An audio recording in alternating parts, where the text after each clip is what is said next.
কষ্ট করে পরীক্ষার জন্য প্রিপারেশন নিলেন আপনি কয়েক মাস, কিন্তু ফলাফল যখন ভালো হয় তখন একটা আনন্দ আছে না নাই?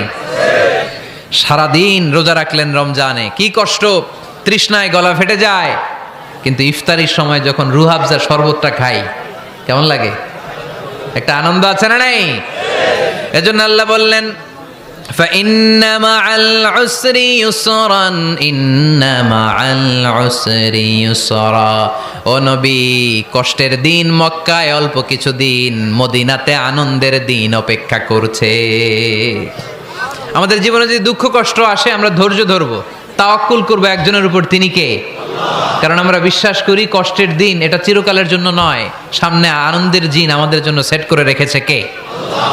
তাহলে আমরা সূরাতুল ইনশিরাহ থেকে 3টা নেয়ামতের বর্ণনা শুনলাম, বিশ্বনবীকে কি সান্ত্বনা দেয়া হলো সেটা শুনলাম। এবার 2টা গাইডলাইন শুনে তাফসীর আমরা শেষ